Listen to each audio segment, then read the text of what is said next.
¿Quiénes son los espíritus encarcelados que aparecen en 1 de Pedro 3:19?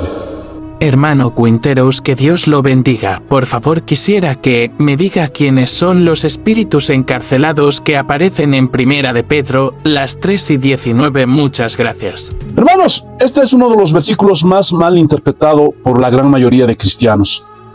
Pero veamos qué dice este texto. En el cual también fue y predicó a los espíritus encarcelados.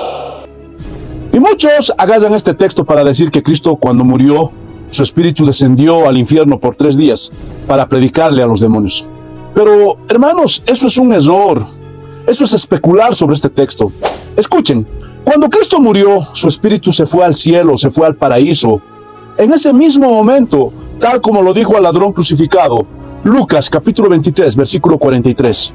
Entonces Jesús le dijo: de cierto te digo que hoy estarás conmigo en el paraíso. ¿Pueden ver que cuando Cristo murió su espíritu se fue al paraíso? Pero para poder saber quiénes son esos espíritus encarcelados, tenemos que ver el contexto, lo que dice antes y lo que dice después. Versículo 18 de 1 de Pedro capítulo 3.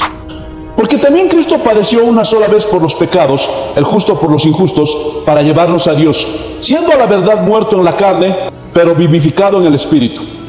Ahora, ¿por qué el contexto nos habla de que por el sacrificio de Cristo somos salvos? Y para poder entender esto, hermanos, vayamos al capítulo 1, versículos 10 y 11 de 1 de Pedro. Los profetas que profetizaron de la gracia destinada a vosotros, inquirieron diligentemente, indagaron acerca de esta salvación, escudriñando qué persona y qué tiempo indicaba el Espíritu de Cristo que estaba en ellos, el cual anunciaba de antemano los sufrimientos de Cristo y las glorias que vendrían tras ellos. Es decir, a los profetas del Antiguo Testamento, Dios ya les había revelado sobre esta salvación que vendría a través de Jesucristo. ¿Cómo fue eso? Porque ellos tenían el Espíritu de Cristo, o sea, tenían al Espíritu Santo. Recuerden que en el Antiguo Testamento el Espíritu Santo venía sobre los profetas, sobre los reyes y sobre los sacerdotes, y ellos recibían revelación de parte de Dios.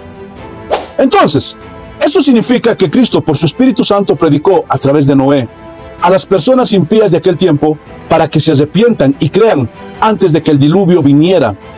Y lo vamos a respaldar bíblicamente.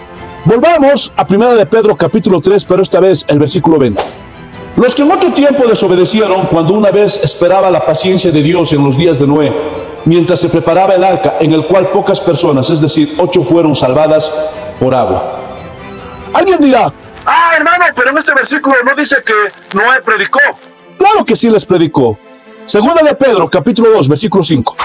Y si no perdonó al mundo antiguo, sino que guardó a Noé, pregonero de justicia, con otras 7 personas, trayendo el diluvio sobre el mundo de los impíos.